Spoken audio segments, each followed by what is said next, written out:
In this episode, we sit down with Dr. Mitch, a podiatrist and foot surgeon with 35 years' experience, who discovered that pain relief isn't just about the body, but it's about the mind and the emotions too.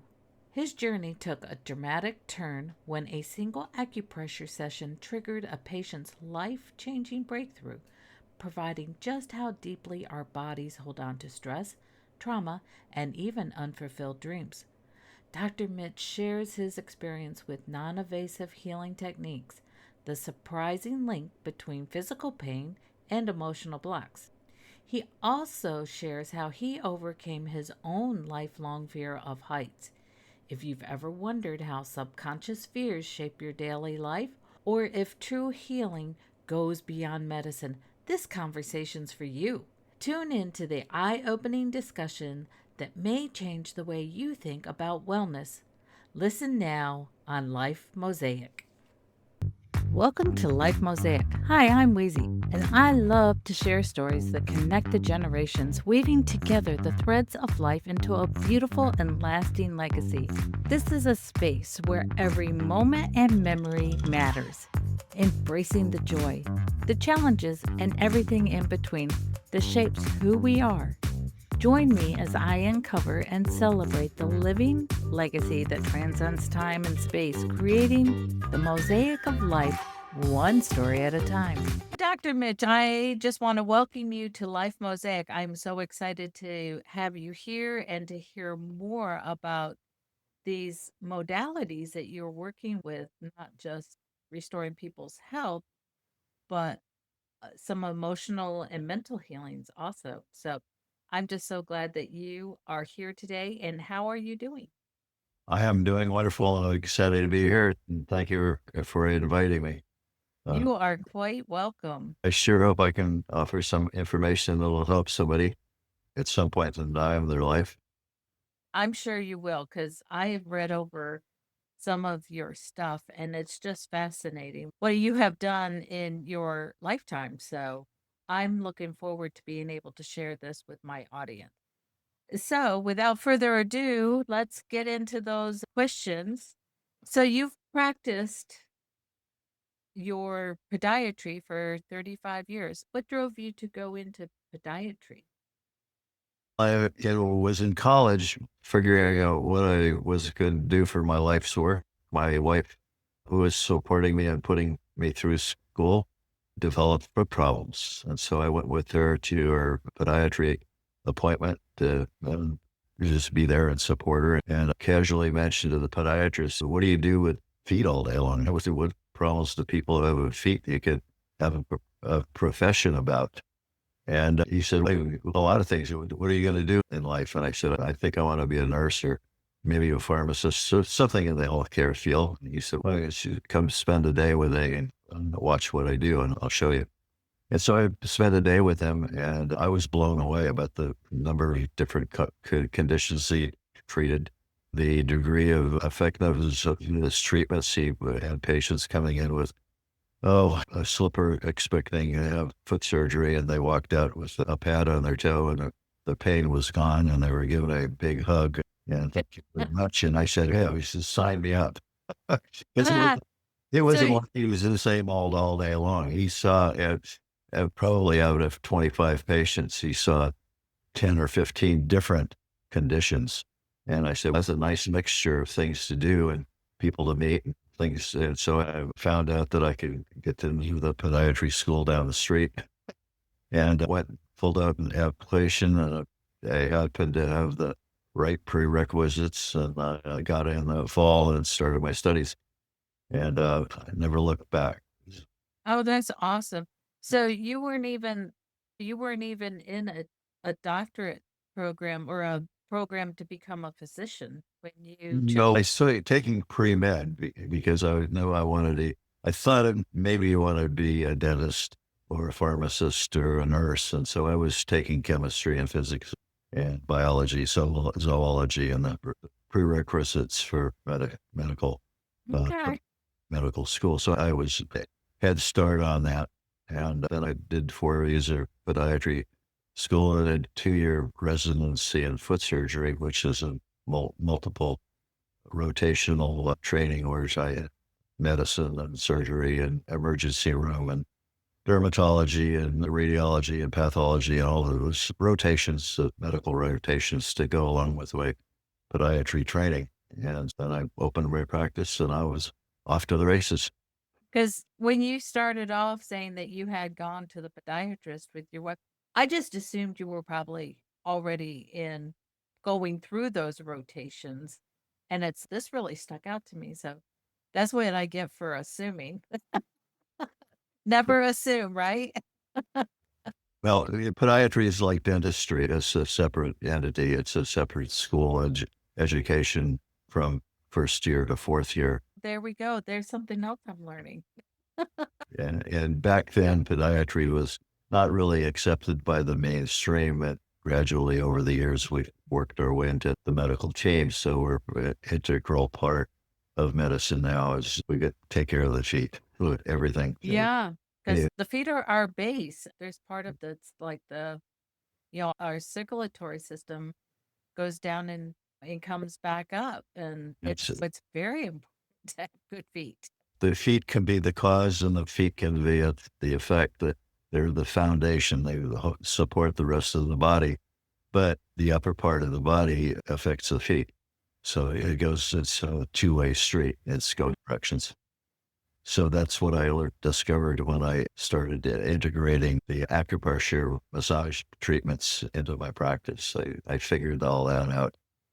I was just getting ready to ask you about that is what inspired you to start integrating some of the more non-invasive practices into your practice?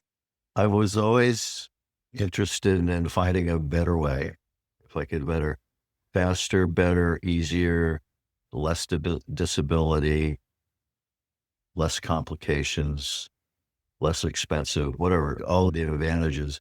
If there's something out there, I would like to learn about it and do it. So I was always open minded to new things. And I had back pain for 12 years, and I tried acupuncture and chiropractic and different modalities for my back pain. Nothing really helped for any long period of time, except acupuncture would relieve it for about 3 months. And I was getting a little nervous about it because it's happening more frequently and with more intensity. And I thought I'm going to have to maybe see the neurosurgeon one of these days. And I knew this neurosurgeon, but I didn't really want to see him professionally. I like you, but I don't want to come to you. Yeah, I was scared to death. And a patient came in and told me about Bowen therapy, Bowen. And she had a foot problem that sounded like it was coming from her back. And so I asked her if she had back problems. And she says, no, I had that fixed 2 years ago. I had Bowen treatments. And I said, what's that? And she told me. I decided I'd like to try it because I tried everything else. And so I had a session, and not only did he fix my back with one visit, but 4 different foot and leg problems cleared up. And when that happened, I called him up and I said, yeah, you fixed my back. Thank you very much. But you also straightened my hammer toes, and my Charlie horses and the calf muscles and my restless legs are cleared up. And asked him if he could teach me how to do some of those maneuvers to the muscles. And he said, I teach classes. I'll come up and take a workshop. I got to teach you the whole system, but I can't teach you just a little bit. So I have to teach the whole. So I went and learned the whole process, which is from TMJ to the ankles and all the parts in between. And I figured that was not within my scope of practice because I was licensed to 3 muscles of the leg and structures of the leg and all that were affecting the foot, but wasn't licensed to treat neck muscles and back muscles and other parts of the body. But I figured I'd just work it in because I didn't know what would come of it. Also, I took the whole 4-day class, learned the leg muscles as well as the rest of the body, and started working on the patients and trying to figure out how to integrate it into my practice. And right away, my patients would come back a week later and tell me things like, I don't know what you did, but you changed my life. or you wouldn't believe it happened data. They tell me what happened after the treatment and what cleared up and what went away and what they did. And I said, wow, this is really something. And so I got hooked and I started connecting the dots, saying that with foot surgery caseload went down from about 8 to 10 surgeries a week down to 4 or 5. Use patients with bunions, hammer toes, heel spurs, and all that deformity Wow. didn't need surgery.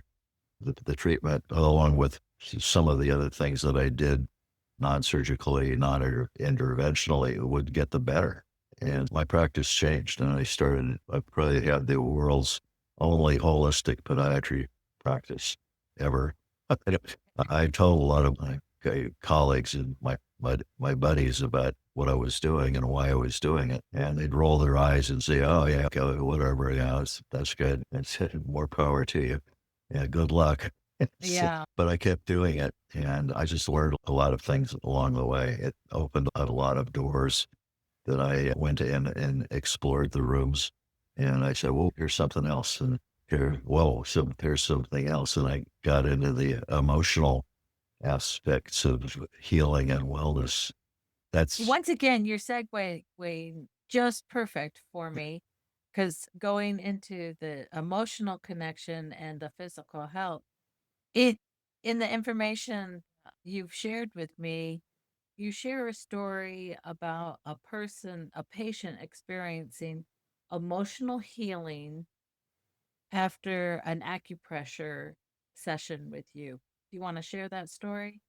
I'm not sure which one I said. I've got a lot of them, but The the one the first week I was practicing on my patients, and I was telling them about this. I learned this new treatment modality. If you've got any back pain or if you have any problems, I need people to practice on. And this guy comes in, a new patient, and he wanted to avoid having an implant in his first toe because the big toe didn't bend very well. It was red and swollen. And when you moved it, it grated and grinded like sandpaper was in the Ye joint. And he had back pain and leg pain. And I said, he said, sure, you can have at it, whatever you want to do. And so I got all finished with the whole sequence. I did the TMJ and the neck and the back and the shoulders. Of course, telling him I was just practicing and I was not doing anything medical or massage or anything like that outside my scope of practice, but I was just giving a little demonstration. And when I got all finished, I intuitively went to his where the big toe is frozen. I went to the outer side of that leg and lower leg below the knee, and I ran my fingers along the side of the leg, and it was like a rope. It was like a twisted rope. And I said, "Whoa, that's not normal." And they said, okay, that's the muscle that goes to the big toe, and maybe I should release that. And so I did. And I left the room for a couple of minutes to let him process that for that muscle to unwind. And I came back and he was all curled up like in a fetal position. And he's pale and calm, clammy and cold. And he said, can I get a blanket? I'm freezing cold. And I went to get his blood pressure, and he said, "I'm okay with it. You don't have to take my blood pressure. Just give me a little blanket." So I got a blanket and covered him up, and he got up about 5 minutes later. He was sitting on the edge of the table, and he's looking a little better, but he was not back to normal. And he just decided he was going to go home and take a nap instead of going back to work because he was tired. And he came back the following week for a follow up, and he said, "I don't know what you did, but you changed my life." And I said, "What I do?" He says, you left something out of me because I feel free, or feel like I've been let out of jail, or I forget his exact words, but felt trapped in his job. He was a head chef at the Salvation Army in Sacramento, and he didn't like his job, but he was afraid to quit. And he said, "I just quit my job this week, and I'm going to go to Costa Rica and open a restaurant." Something was holding him back, and whatever he did, let it loose. I said, "Whatever." That was the He, story that you shared with me in he was holding where it came from and what it was. I never saw him ever again. I just saw him those Uh-huh. times. But where how it got in his leg, I don't know. But I have had practitioners who specialize in emotional clearing and musculoskeletal problems. That pain will settle in a certain place. The metaphor is to keep you from moving forward. You're Mhm. frozen in time because you're afraid or fearful of moving ahead in life or moving to another place or moving or switching jobs or doing something that is going to require a change. You have this pain that's holding you back. Yeah. So, would Hence with this say guy. But I didn't know anything about any of this when that happened. This is my very first experience for the very first week. And it made me very nervous when it happened. And then I got curious after, and I started thinking about it, and I started opening my mind to possibilities for other patients in other situations, and what could I learn? What could I do? How can I improve my services? so you would say in what you're sharing with me with other patients, do you find that most of uh, the pains that we experience are from a mental mindset and we need to No, change not it in some way? most, but no, it's some and another lady shortly after that, I was prepared because I did the moves under the rib cage for the diaphragm to loosen up those muscles, and I left the room for her to process. There's in the treatment I do, traditionally, we do a few moves where we pluck the muscles in certain places, acupressure points, and leave the room and let the patient process for a minute or two or three, and then come back and do some more moves. And so Okay. after I did the rib cage moves, I left the room and I came back and she was crying. And she was laying on the table, sobbing and crying and carrying on. And I said, I calmed her down. I got her some tissues and covered her up because she's cold. That's very a common reaction when they're releasing emotionally. And so after that first guy, a few months before, when she did her releasing, I was somewhat prepared. And so I got covered her up and I asked her, she was a massage therapist. And Okay. that I see her releasing something, and when she got finished, she did this still point, it's called, where she go, "Ah, what she needs done, we're done." And I said, "That do you wanna tell me what that was about, or you wanna keep it to yourself?" She said, "No, I know what it was about." She says, "I had a C-section 2 years ago, and my mother and my doctors forced me to have the C-section and I felt like I didn't want to have it, and I was very angry, and I felt like it had been invaded by aliens, and I've been having back pain ever since. She got off the table and her back pain was gone. Oh, And then she wow. got to all kinds of practitioners of physical therapy and chiropractors and acupuncture and all the whole story. She did the gamut and her back pain released as soon as she had that emotional clearing because she was holding that in her abdominal area. That this and that's a whole other subject. This scars holding the emotional memory of the trauma or the incident whatever emotional things were going on in your life at the time you had the appendix out or the ovary and cyst removed or your breast implants done or whatever. That emotional stuff at the time of the surgery, the tissue, the scar remembers that incident. And many times they'll have a flashback or things will happen when releasing the scar. Now I've learned a tissue manipulation to actually release scars and break them up and make them smaller and thinner and less noxious. But the also, Wow. same time, if they get physically improved, they a lot of times will release emotionally. And yeah, wow. And so it's like a rabbit hole. It just keep going and down. There's little channels and little you go to the right and oh, there's another trail. Oh, there's one going up. There's one going down. There's I haven't run out of possibilities with the emotional stuff. It's just so intriguing just sitting here listening to you. And, but you also mentioned that you had an experience where you had a lifelong fear and you had some work done and having that released. You want to share that story? Oh yeah. That's got a couple of lessons to it. My mom died. Well, I'll back up. I had a patient come in with heel pain, and she knew word of mouth that I did the Bowen therapy, and she would have tried that instead of cortisone injections and surgery and all. And so she wanted a treatment. So I gave her a session. At the end of the session, I asked her, "What kind of massage do you?" She's a massage therapist, and I said, "What types of massage do you do?" And she said, "I would do a a release and myofascial unwinding." And I said, "What's myofascial unwinding?" I already knew, but I didn't know. She said, "It's when you release something emotionally and your body kind of untwists and unwinds. I can facilitate that and make that happen for people sometimes." And I said, "Oh, I think I need you because my mom died about a year before, and I was okay with it on a conscious level, and I was okay was over grieving and all that, but there's some unfinished business. There was something in my gut feeling or in my heart that was not not well."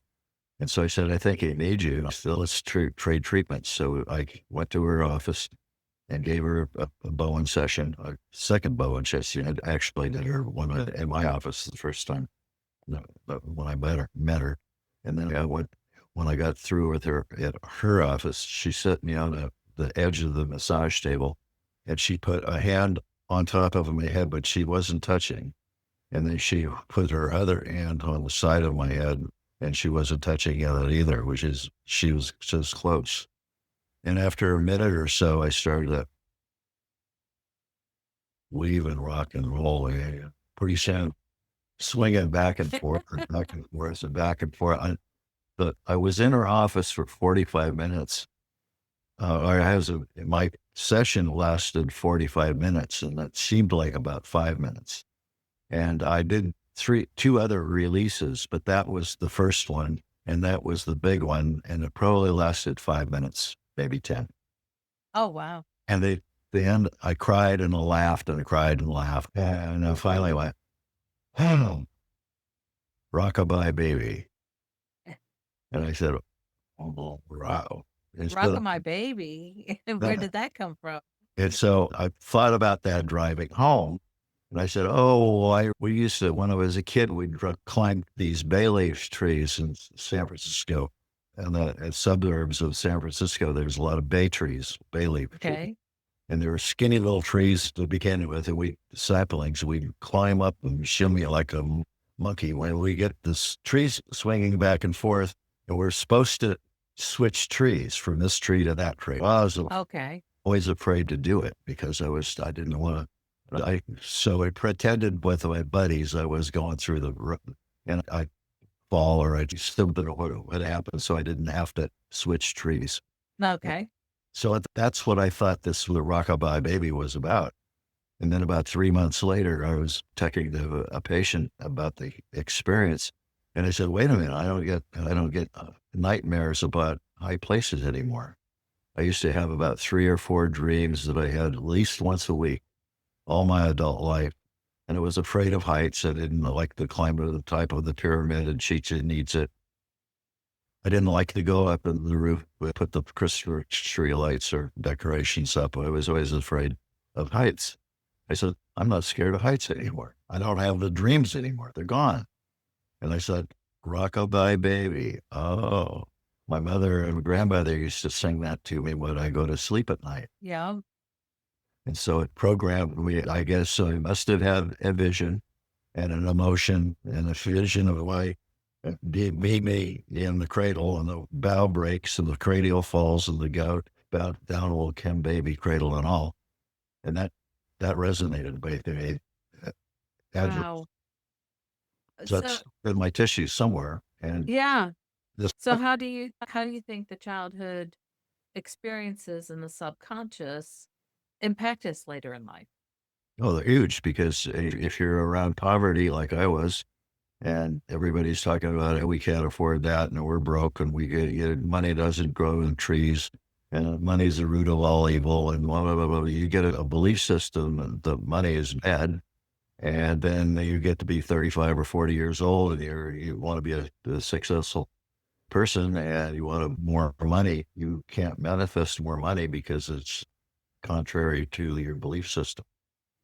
And so our beliefs are formed between the ages of, well, 0 and 7. That's where we're most programmable. And then later in life, I think we program ourselves. We're well-meaning parents and pastors and preachers and teachers and politicians program us when we're younger. And then we program ourselves when we're on our own. And we can program ourselves with good thoughts, or we can program ourselves with bad thoughts. And that's So the true. and So so, true. but yeah, so I was afraid of heights because of that. Now I wasn't afraid of anything because of Hansel and Gretel or Rapunzel or Humpty Dumpty, or those didn't resonate. Rockabye Baby did. Baby.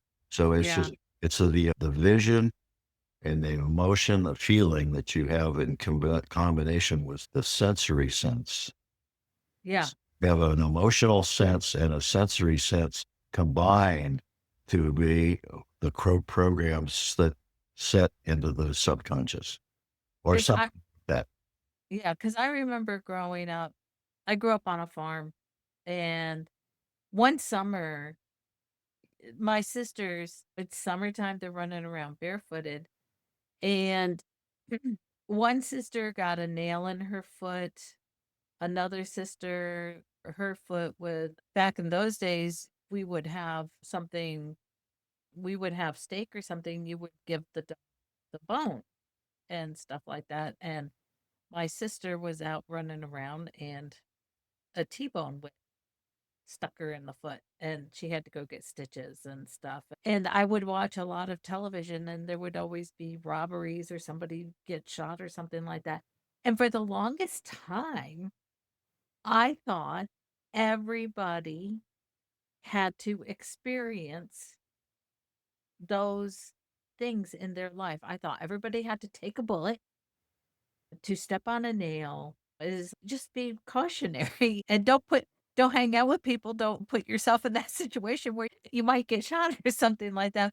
But just because I was younger, and I was probably like 4, 5, 6 when I was believing this stuff, but just because of what I was experiencing and seeing, I thought that had to happen. It's just really weird. And luckily I grew out of those phobias and thought processes, but it is a lot to do with your environment and how you perceive things in your mind. For sure. Yep. So, do you believe physical therapy helps people release some of their deep seated emotional? The physical therapy, Yes. I don't know. Because I didn't do physical therapy.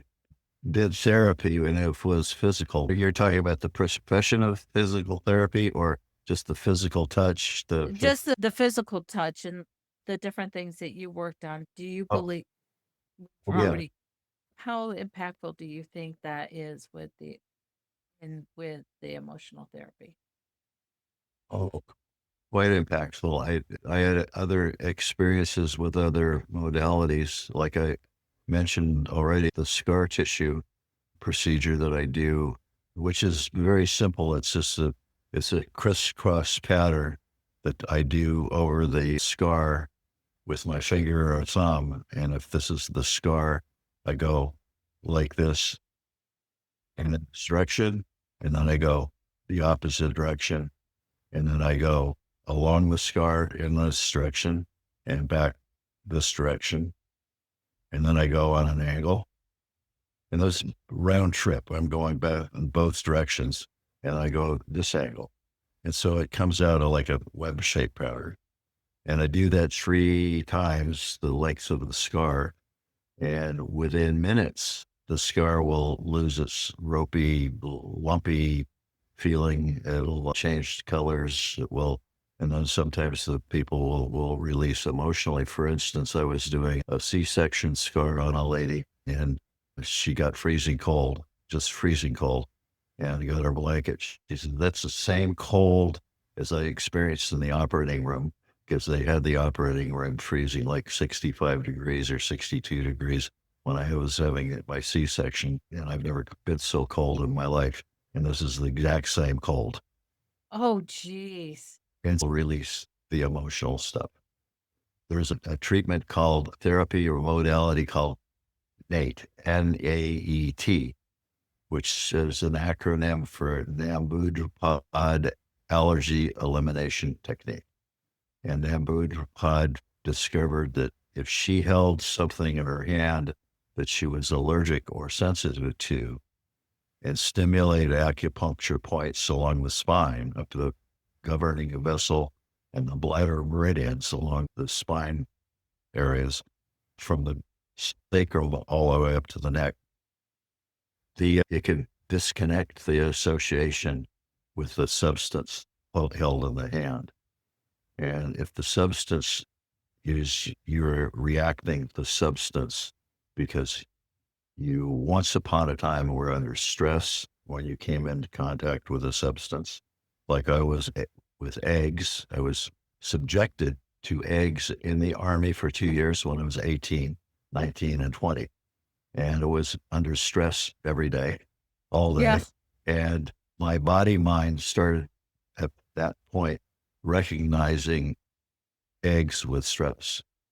And so all my adult life until I discovered my discovery, I was sensitive to eggs. I could feel real crummy all day long after I ate eggs. I didn't have any other symptoms. I didn't get diarrhea. I didn't get cramps. I didn't throw up. I've had patients allergic to eggs who they'd throw up when they ate eggs. But I didn't have, I just felt lousy until about 4 in the afternoon. Yeah. And a practitioner did this therapy for me without needles. She just took her fingers and Mhm. my spine and along the acupressure points. And well, I held the egg in my hand and it disconnected. I could eat eggs ever since, so no problem. And what happens is the stress is formulated comes on where you're eating eggs and you're under stress, eating eggs and you're under stress. That sets the pattern. And then when you do this procedure along the spinal points, the meridian points, it releases endorphins. And if you're holding something in your hand and you're releasing endorphins, that's something in your mind body because initiated to a new program, new concept. Oh, this is okay. It's Yeah.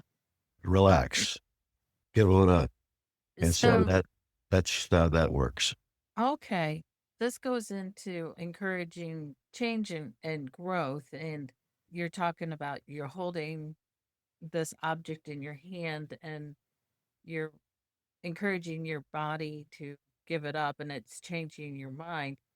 What advice do you give to somebody who's hesitant, who i- is fearful of coming out of their comfort zone to maybe open up your mind to the experience to push into this healing? Usually I just tell my story or somebody else's and give it an example of here's what I experienced or what I experienced personally, or one of my patients has experienced having a similar problem with something, and they explain the process a little bit to them. And if they don't want to do anything about it, they want to keep it. That's their choice. But I, I don't get. I used to get upset when people wouldn't follow my instructions, but I've gotten over that now. Everybody lives in a different set of rules and beliefs. And if it's contrary to your beliefs, it's contrary to beliefs. I'm not going to change your beliefs, and you're just going to have to live with what you got and accept it. And I offered it. If they didn't accept it, that's like leading the horse to water, and horse won't drink. And so I used to get upset when people didn't follow along with the recommendations, but now I don't. I just present the facts and the experiences and what the literature says. And if they buy it, that's fine. There's an old saying, you'll pay for it whether you buy it or you don't. That is so true. That is And so true. and Because so one way or another, which way do you, it's a you choice, get to comes pay down for. to a choice. Well, in South Carolina, you're going to pay your taxes somewhere there. You might save them at the gas pump, but you're going to pay them some other revenue form as car repair bills because they don't fix the roads. And so Exactly. you're going some way or another, it's going to the You're gonna karma. pay. The laws, the 12 laws of karma come around and come to fruition, and then I learned craniosacral therapy, where you put your hands on the different points on the head, and that will release the emotional things also. So there's a number of different ways and techniques, probably some that I don't even have a clue about. That Okay.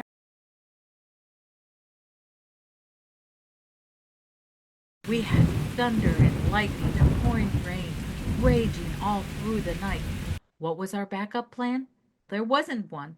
My parents' house was under construction, a brand new house, because months before a fire had taken away our childhood home. But by morning, the sun was shining, the winds were drying up the grounds, and I said, I do to that southern mountain man. And now, almost 40 years later, I look back and I realize that day became part of our family story, a piece of my legacy. Stories like this, raw, real, and unforgettable, are what create our legacy. They're not just memories, they are the threads that connect us to generations before us and the ones to come. And that's what my webinar is all about, how to capture and share these moments so they live on and inspire others. Okay. So if somebody wanted to start some of these non-invasive therapies, where should they start? Is there any particular place that they should start? probably Dr. Google and find information on physical modalities to release emotional disorders. And there's a book called the title of the Emotion Code, and it's got charts in there that you can use to determine what emotion, where the emotion might be, whether it's fear or anger or resentment, and where it might be held. Whether the interesting thing about emotions is they're stored not only in but they're stored in the organs. So certain emotions are stored in certain organs. Like, for instance, anger is stored in the liver, Yes. and fear and grief is stored in the kidneys. And the chakras, so little energy centers, vortexes, and they store emotions too. And so the organs, the tissues, the chakras, the scars, maybe the water. I don't know. The water holds messages of everything. Water crystals form with, or the formation of water crystals. There's a lady named Veda Austin in New Zealand, and she's been freezing water. She'll ask a question, and she'll freeze the water after this. She asks the question, and the crystal formation that happens in the petri dish will resemble an answer to the question. She, for instance, asked it, what is the largest man-made structure in the world on Earth, or something like that? And the crystals came out the shape of a pyramid. And then she asked, what's the largest mammal known to man? And the shape of the crystal came out like a whale. And Oh my gosh. and so the water holds information, and Rockabye Baby is information. Yeah. Writing down, I need $1 million by next Monday, is information. It's energy. It's all it. So the water conducts it. The ether zone, the ether net conducts it. We know that because we have Yes. a credit card and the gas pump. And that information is transmitted from the gas pump to Walnut Creek, California, back to the satellite, back to the gas pump, and you're pumping gas in 15 seconds. Yep. That's in That a is so true. pathway through the Ethernet. And we're Yeah. talking on Zoom through the Ethernet. Yes. Information is back and forth. And so just because I don't understand it doesn't mean I don't use it. And Exactly. so the devil's advocates and the doomsayers and the naysayers, and they can do all they want and be negative all they want, but you can't refute when something works. Exactly. Welcome back. And it has just been great to talk to you.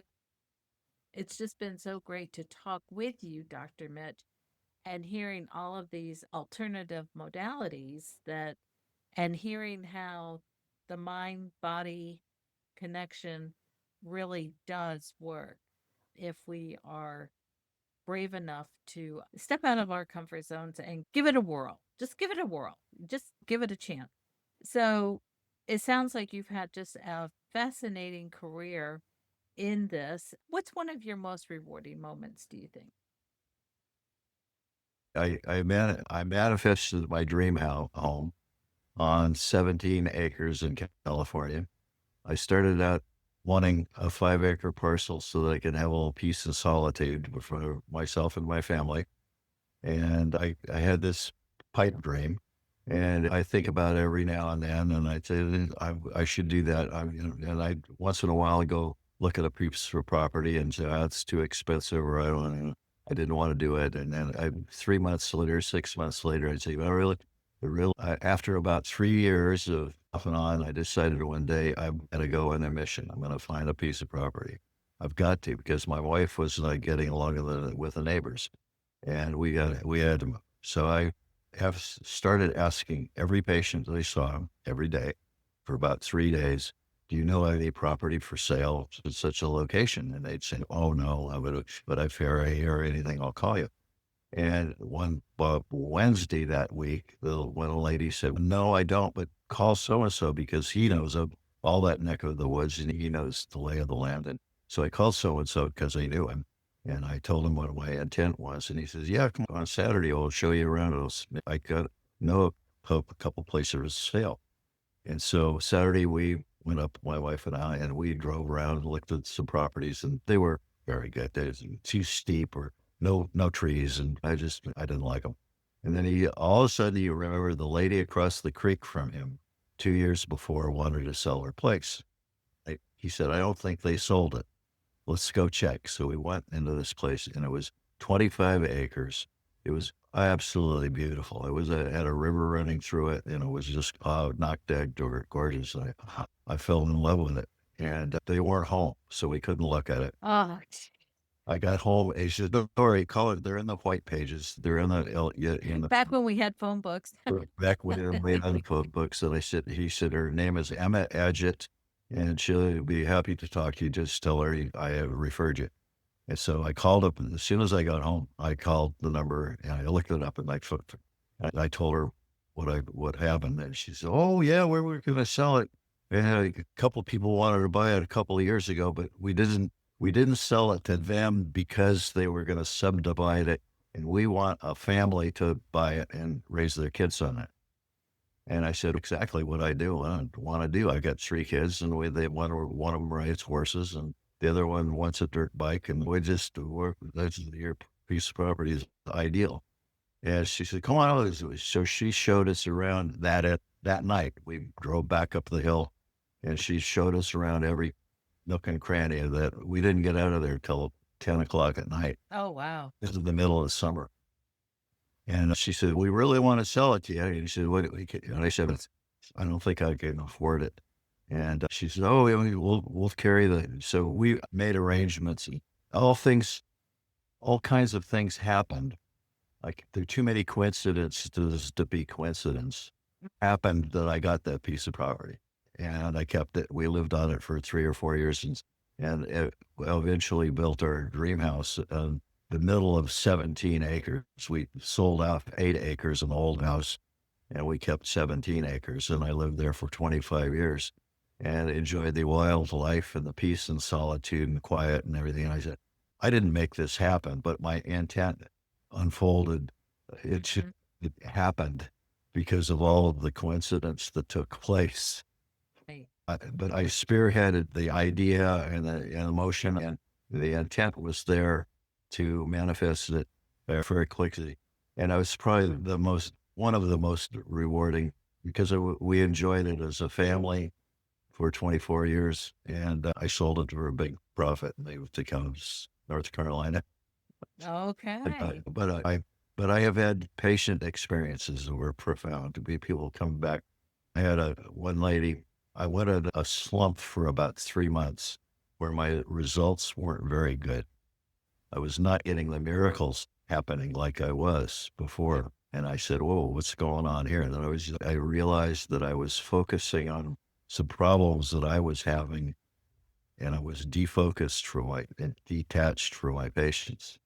And I gathered my troops and I gathered my thoughts and circled the wagons, and I started remembering all the good results that I had in the past. And I got my head back together. And I'll never forget, I walked in the treatment room. I saw a lady that I treated about 3 times when I was doing really well with the therapy. That's the Bowen therapy. And I saw her about once or twice during my slump. And I did the first two moves or on her lower back. And she looked up at me and she said, "Welcome back." And I said, "Oh, I haven't been anywhere or in vacation." She said, "I know. Welcome back." So she knew that I was refocused. She knew when I was redirected. She could feel it.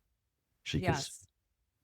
and I'll never forget it. And so every time I get a little mini slump, I say, "Okay, regroup, recharge, get to go, reorganize my head." Yeah. So Uh, that was really profound. I have lots of those. yes. What's so you've had such a fascinating life. What's next in your journey? What's next? What's I want next? I want to show more people how to manifest their different reality for themselves, because we can manifest anything we want. Whatever we think about, we can, whatever we believe in. If we clear the clutter and we clean our closets, and we get rid of the shame and the guilt and the fear and resentments and the bad stuff that's haunting us, we can open up the channels so that we can attract anything we want. We can, the law of attraction is the real deal. It's not woo-gee, it's not woo-woo. If you believe in prayer, it's just another manifesting, and goal setting and achieving is just nothing more than setting a goal and having the right intentions and persisting and having a burning desire for a certain result, and you'll attract it. It's got to happen. But it's got to happen inside before you get outside. As above is below, as inside it comes to the outside, and you got to feel it. You got to. I mentioned. I don't think you maybe picked up on the fact that mind movies, and I quit smoking with making mind movies 40 years ago. That's visualizing and emotionalizing and feeling and pretending, because your subconscious doesn't know the difference between real and fake. Like Rockabye Babies and the real deal. There's not that never happened, Right. but I believed it did. Was Yes. I I, believed you had to have a bone go through your foot. yeah. And so I said, I could see myself not smoking when I drive my car. Yeah, I could feel how good it feels not smoking when I'm driving. I just roll it down the window and breathe fresh air. Yeah, I could see myself. I could feel it. I could smell it. Yeah, yeah. I did that every night when I went to bed Yeah. just before I went to sleep. And that got into my subconscious enough so that when I drove my car, when I did quit smoking, I didn't crave a cigarette. It's a mind movie. You can do that with anything. You can bet $1 million, providing you're not poverty aware. If you got poverty awareness and your money is evil and money doesn't grow on trees, and you want $1 million, you're going to have a tough time extracting it. But if you can get your belief system changed first, and then feel it, see it, taste it, use your senses along with your emotional senses, you can attract what you want. Yes. That's what I like to teach. That's awesome. So how would you do you have plans of how you're going to teach it, or are you like going to No, write it'll a come. book, or It'll come. you It'll it'll come. come. I That's understand. I that's understand. you can't You force it. know what you want to do, you're just not sure how you're going to do it. Yeah. Yeah, another favorite saying of mine is, I'm not sure exactly how I'm going to get there, but I know where I'm going. Yes. Like the song Kansas City. Kansas City, here I come. The pretty little women there. I'm going to get me one. I might take a train. I might take a plane. I'm going to get there just the same. Yeah. Yeah. It's songs are amazing. If you will think about the metaphors that songs represent and the reality of the songs but yeah, yeah, you just have to have the vision of what you want and focus on the solution and not the problem. Yes. If we be a problem oriented society, we're going to always focus on the problem. We're going to always have the problem. As you start thinking about the solution and forget about the problem, it's let's take care of the solution. Take care of the solution. Sweep I your like that. sweep your side of your sidewalk. That you can clear your closet and you can feel good. Well, let the other guy would do what you.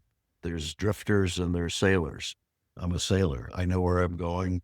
I might not get this there exactly on time. I got to use different tools. I got to have a crew, and I'm gonna have I got power, I got sails, I got a motor, and there's drifters. There's just a boat just drifting around. Man, they go where the wind blows. Yeah. The tides take them, and you can choose which way you want to go. You want to be a drifter, you want to be a sailor. Yeah. That's awesome. This is such food for thought today with you, Dr. Mitch. But that is our time for today. And if you want to learn more about Dr. Mitch, I will have his contact information in the show notes of Life Mosaic, and you can find those at lifemosaic.me, along with any of the different platforms in which to view or to hear this podcast. So, thank you so much, Dr. Mitch, for being here today Like, and sharing your glorious stories and giving us really some food for thought. thank you, thank you for having me. It's been a pleasure. As always, I like sharing. I care and I share. Awesome. So, everybody, this is another episode of Life Mosaic. And I hope if you're not yet, go ahead and follow so that each time there's a new episode, you get a notification on your phone. So, I'm going to bid you adieu. And until next time, everybody, bye.